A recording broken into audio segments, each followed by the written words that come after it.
Hi everyone and welcome to the Movies Summary channel. Today I would like to talk about the movie Hercules, a 2014 American action-adventure fantasy film starring Dwayne Johnson as the titular character.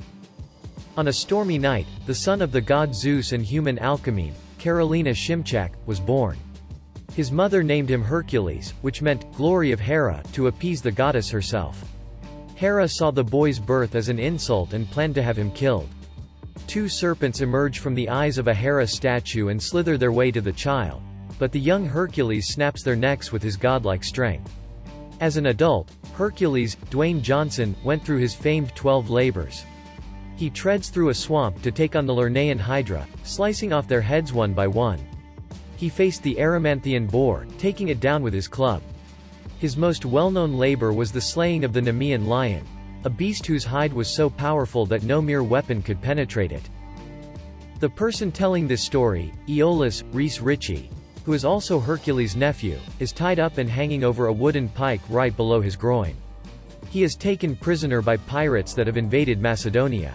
The pirate leader starts to burn the rope that holds Aeolus, not believing a word of his story.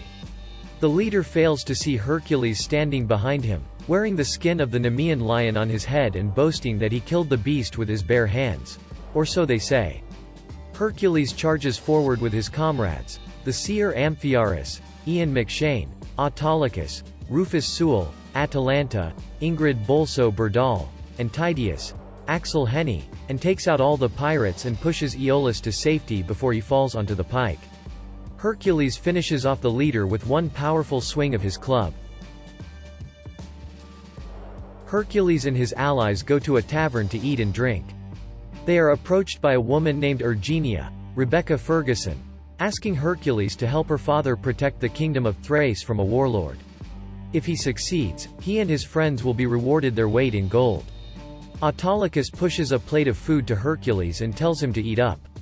The crew travels to Thrace. Erginia's son Arius, Isaac Andrews, runs up to Hercules, eager to meet this legendary warrior after hearing about his 12 labors. General Sidicles, Peter Mullen, escorts Hercules and his crew to meet Erginia's father. Hercules is asked if he's ever been this close to royalty. He recalls 3 years earlier when he traveled to the kingdom of King Eurystheus. Joseph finds, bringing him the heads of the Hydra. He is also reunited with his wife Megara, Irina Shayk, and his 3 children. Hercules then experiences a vision of his family screaming, and the walls covered in blood. Hercules is brought before Lord Codes, John Hurt, Erginia's father. He requests Hercules' help in fighting off an army led by the dreaded warlord Rhesus. He takes a look at Atalanta and says this mission holds no place for a woman, though she proves him wrong immediately by shooting 2 arrows at the helmets of 2 soldiers, throwing it out of their hands. It is said that his soldiers are centaurs that laid waste to Codes' forces. Hercules agrees to train Codes' soldiers in combat. It starts with the men holding their shields up for protection, but they are easily knocked down when Tydeus charges at them. Hercules leads the soldiers to the Bessi heartland. Aeolus tries to join the soldiers, but Hercules refuses to let him fight. The area has already been ravaged, with countless bodies sprawled everywhere, including young children, and the heads of men mounted on spikes for display. The soldiers come across several, fresh, bodies, which turn out to be savages that set up a trap for them. The soldiers line up with their shields up, and Hercules breaks off the head of one of Atalanta's arrows. One of the savages charges toward Hercules, and he punches the savage so hard that he flies backwards, with the arrowhead lodged in his skull. The Thracians take on the savages, while Hercules and his crew fight back, leaving Aeolus and Codes to be guarded. Atalanta wields her bladed bow while firing arrows without even having to look behind her. Tydeus charges like mad at the savages while Autolycus uses his weapons against them also. When it looks like the savages are overpowering them, Hercules and Amphiaraus ride a horse-drawn chariot with blades, killing every last savage in sight. The soldiers mourn their fallen, and Aeolus covers Hercules' wounds so that the others won't see him bleed like a mortal. Codes calls out Rhesus, knowing he is behind this, unaware that the warlord is watching from afar. Erginia tends to Hercules' wounds back in Thrace. When she asks him if he has had a family before, he dodges the subject and sends her away. That night, he hears screaming. He wanders out and sees dead bodies everywhere, including those of his wife and children. Hercules is then faced with the three-headed dog of Hades, Cerberus. It is only a vision, however, as Tydeus comes by to snap Hercules out of it. This, as Amphiaraus states, has happened before. The next morning, Erginia finds Hercules' friends and asks Aeolus to tell her the truth about what happened to Hercules' family. Aeolus begins to say that it happened with Hera driving him mad, but Erginia dismisses that as myth. Regardless, Autolycus tells Erginia that they all have reason to trust Hercules. Hercules leads the soldiers to Mount Astacus, where they see what appear to be centaurs in the distance. They run toward the Thracians, but they turn out to be simply men riding horses. Rhesus, Tobias' Santalman, makes his presence known to the soldiers, though Hercules is not the least bit intimidated by him. The Thracians take on Rhesus's men, proving more powerful than before. The opposing army fires flaming arrows at the Thracians. Amphiaraus, thinking his time is coming, stands in there, welcoming death, but not a single arrow hits him.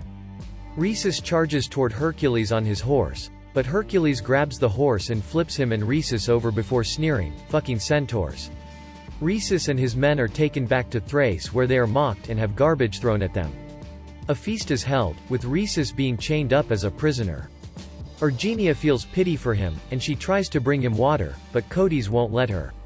Hercules gets Erginia alone after seeing her look at Rhesus, and it is learned that it was Codies that orchestrated the whole war to gain power and control over the kingdom, with Rhesus merely having gotten himself involved.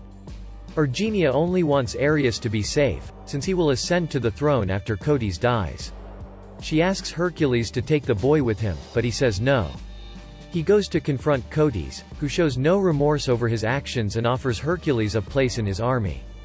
Hercules, of course, refuses. The crew is given their gold, but Hercules wants to stay and help Thrace. Autolycus chooses to leave, taking his share of the gold with him, despite the others pleading with him to stay. Atalanta, Amphiaraus, and Tydeus agree to help Hercules fight Codies. However, when they all go to face him, they are captured, along with Erginia and Ares. Hercules is chained up in the dungeon while his friends are locked in cells. He sees what appears to be Cerberus, but they are merely three vicious wolves. In enters King Eurystheus, who turns out to be in league with Codies. It is also revealed that he drugged Hercules the night his family was murdered, sending the wolves to attack and kill them, because Eurystheus saw Hercules as a threat to his kingdom when his people cheered his name louder than Eurystheus. To make things worse, Codies orders Erginia to be executed right there in the dungeon. Amphiaraus tells Hercules to remember all that he has accomplished, and to remember who he is. He breaks off the chains and swings at the executioner, stopping him from taking off Erginia's head. She runs to free the others while the wolves attack Hercules. Hercules slams one against the wall, then breaks the jaw of another, and then finally kills the last one with the Nemean lion's tooth. Ares passed it back to him while being captured. One hurls a spear that passes through fire at Amphiaraus, which he foresaw as his death. He stands there, ready to accept his fate, when Hercules grabs the spear and throws it back at the soldier. Hercules then goes after Eurystheus, who tries to weasel his way out of it by saying Codies corrupted him. He begs for forgiveness, but Hercules grabs Eurystheus's dagger and impales him with it. Cydicles then appears and grabs Hercules with his whip, but Aeolus impales him from behind, now ready to join the fight. The final battle comes outside the palace, where Codies stands before his soldiers. They bring out Ares, threatening to kill him if Hercules doesn't surrender. A soldier holds a knife at the boy's neck, but the man is killed by a knife, thrown by Autolycus, who has decided to return for his friends. The Thracians fight Hercules and his crew, while Ares runs back to his mother. Tydeus is struck by an arrow, but he doesn't let that stop him as he slays every soldier in his path. Hercules retrieves him, where Tydeus merely utters Hercules' name before dying. The crew spills oil and fire to block the Thracians, and Hercules begins to push the statue of Hera from its base. Codies begins shouting at Hercules, calling him a coward and saying his family deserved to die. Hercules finally manages to break the statue from its base, causing it to come crashing down, crushing some soldiers while the head rolls and smashes into Codies, throwing him over the edge of a cliff. The surviving soldiers lay down their weapons and bow before Hercules, chanting his name. The rest of his crew stands behind him. Amphiaraus delivers the closing lines by saying that he prefers this tale of Hercules to the myth. He says that you don't need to be a demigod to be a hero, but you just have to believe you can be a hero. He adds, "But what do I know? I'm supposed to be dead."